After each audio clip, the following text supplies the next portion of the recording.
Hello, MCC, and any guests who are joining us. I'm here today with Brother Dave, who's our resident missionary, returning from his annual trip to the Congo, and he's going to fill us in on everything that he saw and did while he was there. Remind us of how long you were in Congo this time. Okay, it was 6 weeks. It was supposed to be 8 weeks, but because of delays in visas, it ended up being 6 weeks. From the beginning of January 7th, I arrived, and I left March the 20th. Yeah, it's good to have you back. Thanks. Any other unusual circumstances you had to deal with? I guess in some ways this was the hardest trip that we've ever had. You know, just because of the complications. We have 3 pastors and myself that are part of the team, and one of the pastors was in the capital. And he was supposed to be back, but they kept canceling his flight. And so he was 2 weeks late. So he got there about 2 days before I did. And then 2 of the pastors, their wives were sick. One of them, his wife was good enough for him to leave. The other one was, the wife was just coming down with things. And then I learned that Lila, had shingles and was really hurting. And so there just seemed like there was, a lot of opposition, maybe spiritual opposition. Yeah. Now, we've been dealing, you came back to maybe a bigger mess here than you're used to. The whole world's dealing with this COVID-19. How is it affecting things there? Yeah, it was interesting because somebody was talking to me and saying, when are you leaving? And how are you going to get out? And I said, I guess I'm going to leave the security of Congo for, the insecurity of America, which sounded really strange. Yeah. Actually, there's very few cases of COVID-19 in the Congo. Just a couple days ago, we learned of one case in a hospital about 50 miles away from where I was. So it'll probably come eventually, but... Are there security issues to deal with yes, there, though? The government has canceled all schools, and, churches are not, meeting in the same way, and they don't have quite the high tech that we do. So they have different ways of coping. Yeah. Uh-huh. So what would you say is the most significant accomplishment of the seminars on these trips? Okay. Or on this trip in particular? I think that this was our 7th round. Wow. of seminars. And, at the beginning, the first few years, we felt like if we trained the leaders, then, it would get down to the church level. And we discovered that it wasn't happening.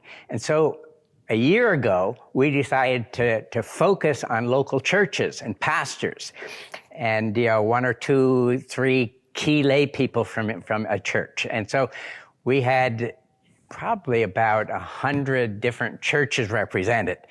And this year we added another, I think it was actually 80 new churches as well as the old churches.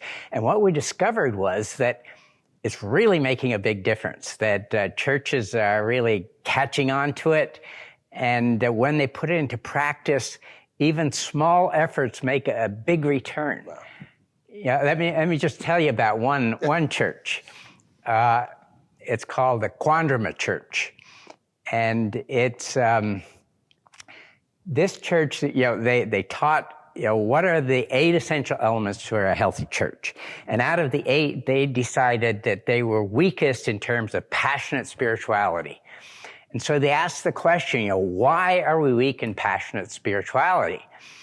And they discovered, they concluded that a lot of people in the church were not converted. They weren't really truly alive in Christ. And they said, why is that the case? And they discovered that it was because of their system of baptism. When kids get to be a certain age, like 8 or 10 or so, then the parents push them through the catechism class and they're baptized.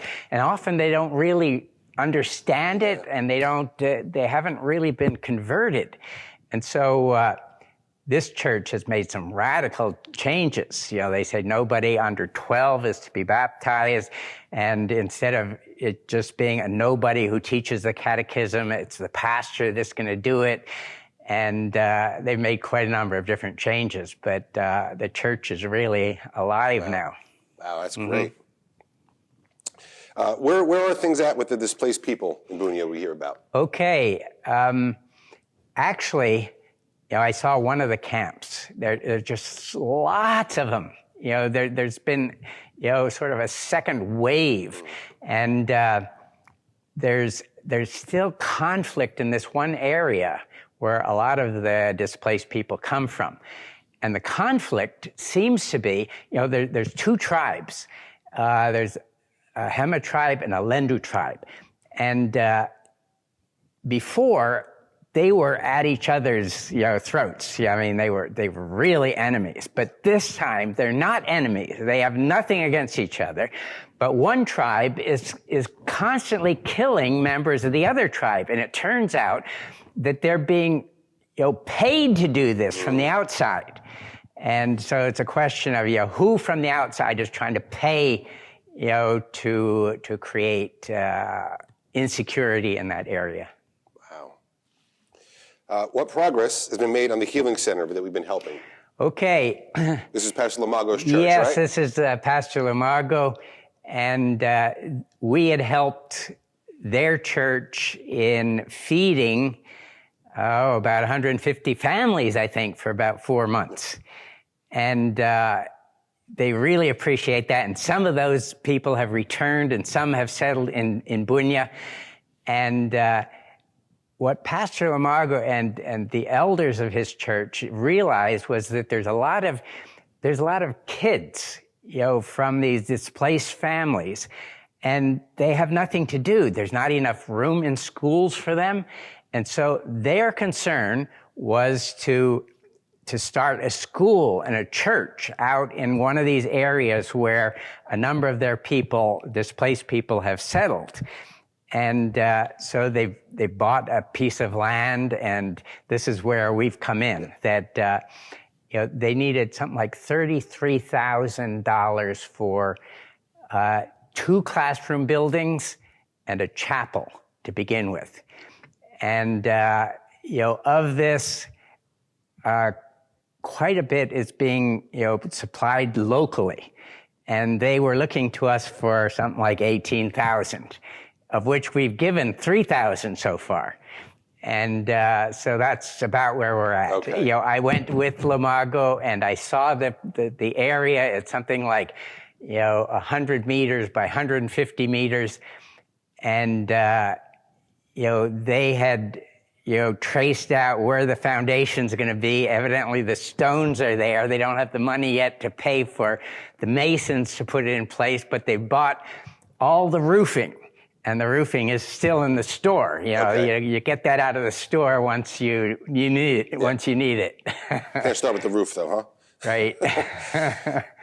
And this will be a school initially for about 300 students, wow. Primary school students. And then eventually, they'll add high school and preschool, and it could be a school of maybe 700-800 students. But they would really love to see this actually functioning by a September. Wow. It's amazing what you can do out there for not that much money. In the scheme of things, incredible. I don't think you can get a cheap car for 18 grand in the United States anymore. And they can build a whole school building for hundreds and hundreds of kids. That's amazing. Yeah. They're planning to use cement block, since it's sort of the cheapest and the fastest to build. So, yeah. So tell me about your exposition on Romans 8 for the FM radio stations there. Okay, yeah.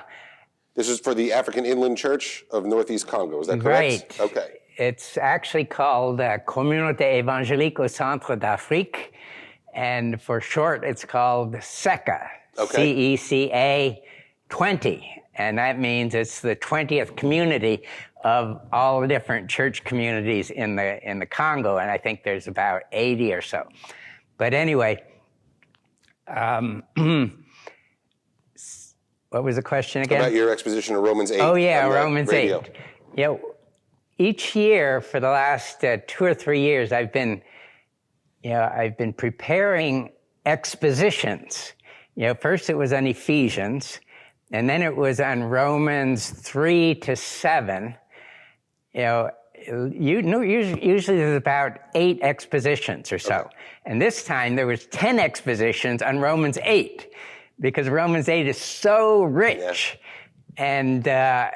And so what we do is, there's another pastor, his name is Mozart, and he works with me, and we do half-hour presentations. I do an exposition of about 20 minutes. Then he gives a brief summary, and then he asks me questions. And so far, it's really been good. It was interesting because now the messages on Ephesians have gone out, and a number of them on Romans have gone out. And I went into a pharmacy in Bunya, and one of the ladies there, I never saw her before, but when I asked her about a medication, she said, "I've heard you on the radio." And another person that I met in the market, it turned out that we were from the same, town, and in the Congo, and she said, "I listened to you on the radio." So it was really encouraging. And Mozart, this other fella, he's really good at getting summarizing what I've said, and asking questions and dialoguing about it. And he said that a lot of people have called him and asked questions and things like this. So it's been encouraging. Great. Yeah. Wow. And there's about, I think there's 7 or 8 FM stations all throughout that northeastern part of the Congo. So it just makes me feel good that, sometimes people they're sure that I'm in Bunya and I'm in America because they heard me on the radio. Well, praise God, it's quite a reach. Yeah. So what other significant contributions were you able to make on this trip? Okay. Actually, there's usually, there's 2 prongs that are normal. One is the seminars on how to develop a healthy church. And this has taken some time because you're changing customs and you're dealing with a whole denomination of 1,700 churches and so on. But so one thrust has to do with these seminars and helping churches become healthy. The other thrust has been teaching a course in the seminary. And so this time I taught a course on, it was called Advanced Homiletics or Advanced Preaching. And we had 2 weeks, and they each had to give 3 sermons because the best way to learn how to preach is to preach. Yeah. And it went really well. I enjoyed that. But then, over these last years, I've sort of plugged into a number of different things. One has to do with the chaplaincy and the schools. The African Church in Congo has 274 high schools. I'm not sure how many elementary schools. There's many more, but high schools.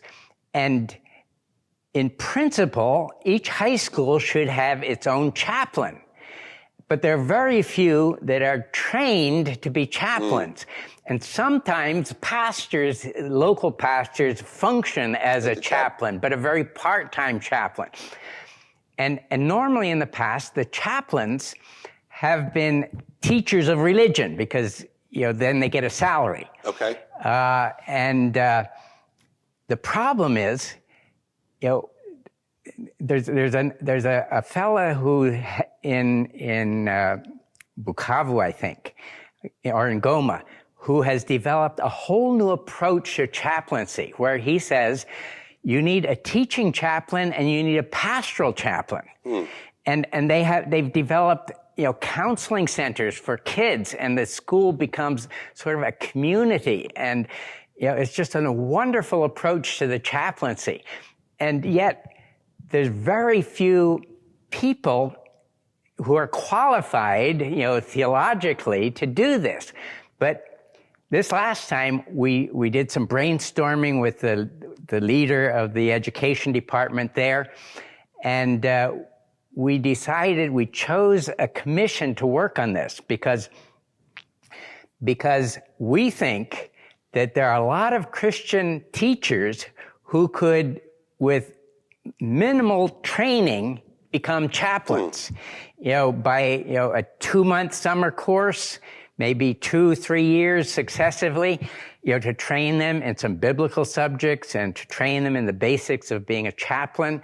And we think that this will have a huge, we think that we can have hundreds of chaplains.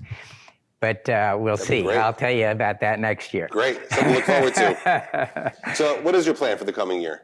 Okay, so next year, I'm hoping to take a youth pastor with me for a couple of weeks, but I'm not sure if that'll work out or not. But anyway,